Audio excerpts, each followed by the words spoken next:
So can you get a crispier crust using semolina in your dough flour? Stick around and let's find out. What's going on YouTube? Welcome back to my channel, or welcome to my channel. It's the Pizza Guy John, and today I'm going to be making pizza dough, but I'm going to be adding semolina. Semolina is mainly used for pasta, bread making, but I'm going to be adding semolina into my dough to see if it results in a crispier crust, which a lot of people tend to like a crispier crust. So I'm going to be adding semolina into my dough recipe to see if the end result is a crispier crust. Normally I just would do a Polish, which I have here. Again, the only thing that I'm doing differently is I'm adding about 20% of semolina into the second day flour recipe. So let me kind of show you that, and I will post the recipe down below.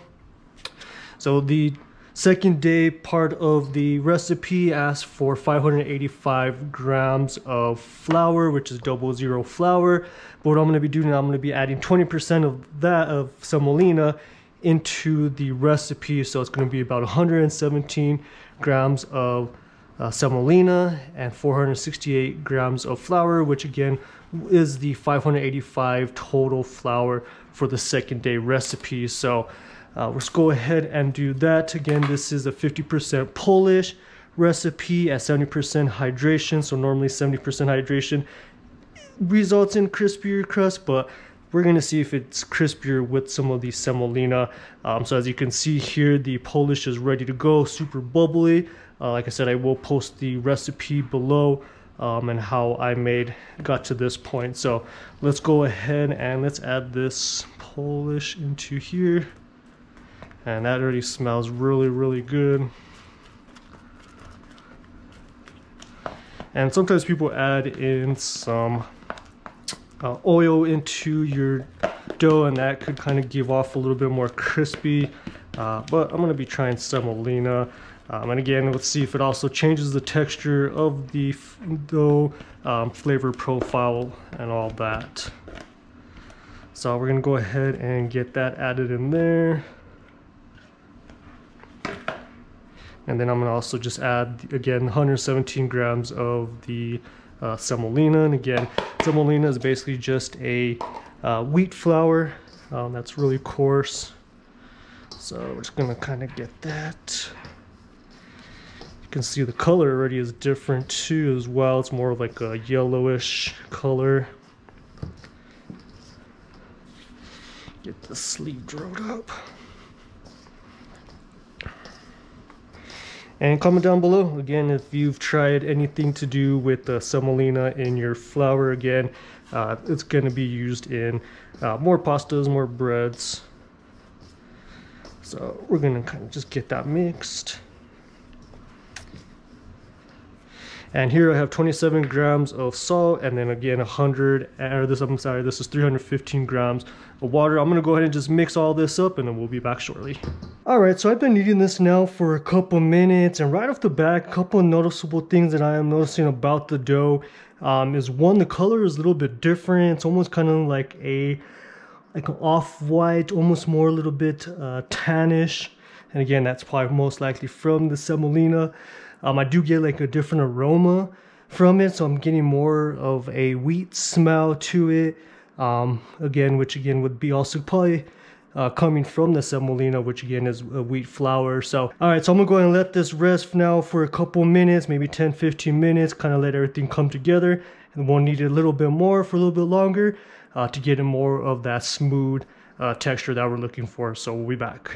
Alright, so we've now let this rest for about 15 minutes. I'm gonna go ahead and continue kneading this for another 3 to 4 minutes until I think that it looks smooth. And then at that point I may then go ahead and let it rest again.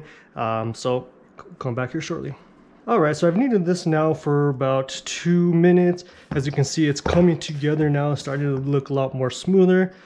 One thing that I do notice when I am kneading this, that it is a little bit harder to knead, and that's mostly likely because of the semolina. Again, semolina, it does happen to have a little bit more protein as well as more gluten structures, and that's again because it's usually made for breads and pasta, so it is going to be a little bit stronger. So we're going to go let this rest and we'll be back shortly. All right, so we're going ahead and let it rest now. As you can see, it's starting to look a lot smoother. I'm going to go ahead now and just pull this all together to form one big ball. And as you can see, that gluten is really, really strong. So a lot of people have asked before as to why I do the different number of rest periods. And again, that's just to help the gluten and build the dough to be a lot stronger. So I'm going to go ahead and just ball this up. And the dough is feeling nice and soft. Again, it does have a wheat smell to it, so that does smell really, really well. But I'm basically just balling this up now to one big ball.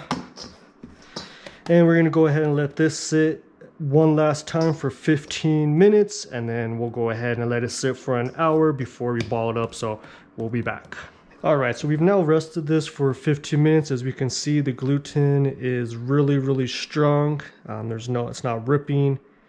So that means that the gluten is ready to go. So we're gonna go ahead and ball this up now for one last time, and we're gonna let it sit at room temp for 1 hour, and then we're gonna ball this into our dough balls of 260 grams. So let's go ahead and let's just get this into a big ball here. And again, you could really smell this dough. And again, it's really nice and soft. Again, it has like almost like a yellowish kind of color to it. But like I said, we're gonna go ahead and we'll put some oil on it. A little bit of olive oil covers up and let it sit at room temp for 1 hour. You'll go ahead and see that will basically kind of double in size. So we'll be back. All right, so now we've let this dough rest for 1 hour. As you can see, it has doubled in size. It's gotten a little bit bigger. So we're gonna go ahead now and we're gonna ball this up to about 260 dough balls. This should give us about 4 to 5 dough balls. So let's go ahead and get this out. Get that flop there. As you can see, the color still is that like yellowish. So just go ahead and get this. Dough is full of air, and again, we're doing about 260 grams. So I know it's going to be a lot bigger than that. 300, 260. So we're just going to go ahead and get this balled up here. And I'll go ahead and do that for the rest of them, and then we will let that rest for 2 hours at room temp, and then we'll be ready to make pizzas. All right, welcome back. So we are now 2 hours later, and let's take a look at this dough here. As you can see, we do have 4 dough balls, each around 260 grams, and they're ready to go. So again, this dough is made with some semolina, about 20% of semolina. So we're just gonna go ahead and just gonna grab one of these here. I'm gonna cut this here. And I'm just gonna go ahead and get that flop down in there, and the dough's looking really, really nice, to be honest. Get some semolina, and again, we can tell we are outside. Today is a perfect day to be making some pizzas. So we're gonna just be making a cheese pizza. I just got some fresh mozzarella, some Parmesan, and just some tomato sauce. So nothing too special. I'm just gonna kind of get this. And I'm just gonna go ahead and get this flattened out here. And so again, you can tell that the dough is looking a little bit different. The color wise is different. It does feel a little stronger. But yeah, let's go ahead and get this stretched out. And the dough feels nice. Right away, again, I'm definitely smelling it different. So again, this is just going to be a test to see if the dough results in a crispier crust. So let's go ahead and get some sauce here. And I'm just going to get enough here.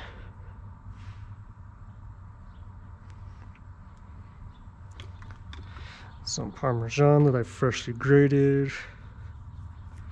And just some mozzarella here.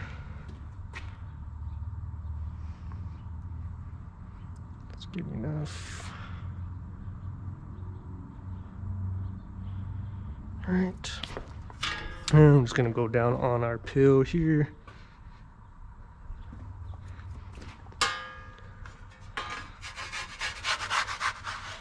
And we're gonna get this about the size of the peel.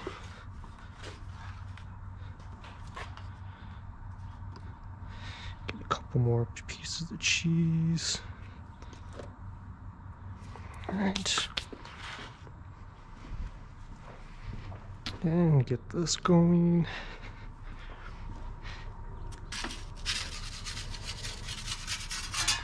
Again, this is the Gosney Dome, so I'm going to get this turned down here.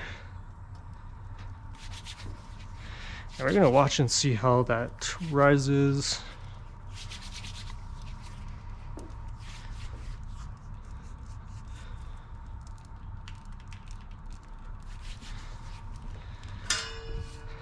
And again, semolina is usually made for pastas. Again, I use it to launch my pizza. It's good for launching pizza because again, it's doesn't burn in the oven, and it has basically just helps with that. But again, we're just gonna test to see if it works and makes a crust crispier. And so I'm not noticing any difference right now with the color of the crust, but again, it's still a little too early to tell, so just gonna make sure that we get this cooked nice and even. And I do smell it, smells good, so that's a good thing. Get this turned down a little bit more.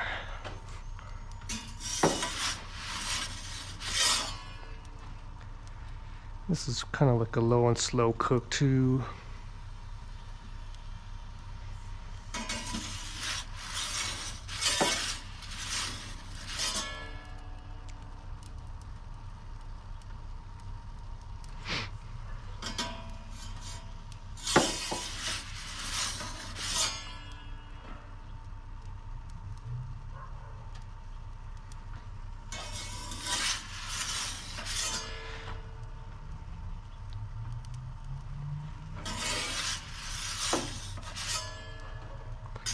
The bottom of the crust is looking nice. Just trying to get it cooked all the way around.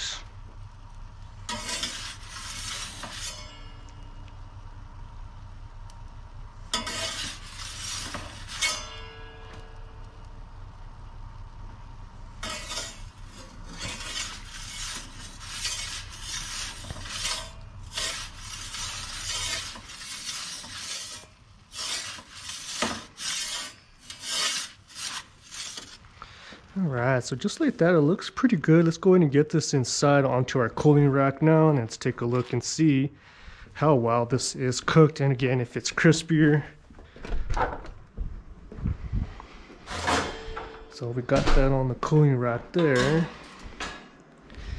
And let's take a look. First impressions of it. It does sound crispier.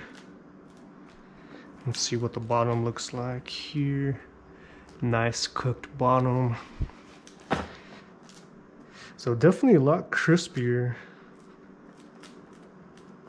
I like it, sounds good. You can hear that. So I'm gonna go and let this cool down. We'll get this cut in and then we'll go ahead and do a taste test and again see how different does it taste with just normal flour. And again, this is 20% semolina, so we'll let that cool down. All right, so now that it's cooled down, let's go ahead and get this cut in. I could hear that it's really crispy.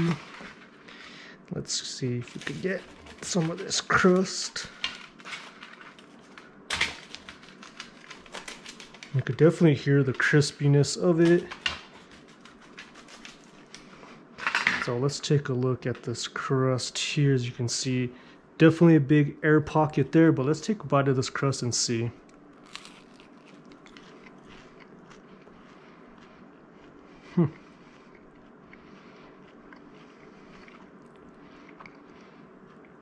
It's a little bit more grainier, it's lighter.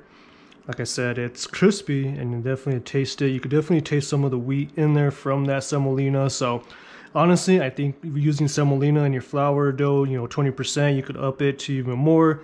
It does result in a nice crispier crust. I personally like it. So if that's something that you like, like my videos, turn that bell notification. Check out my Instagram at the Pizza Guy John, and we'll talk soon.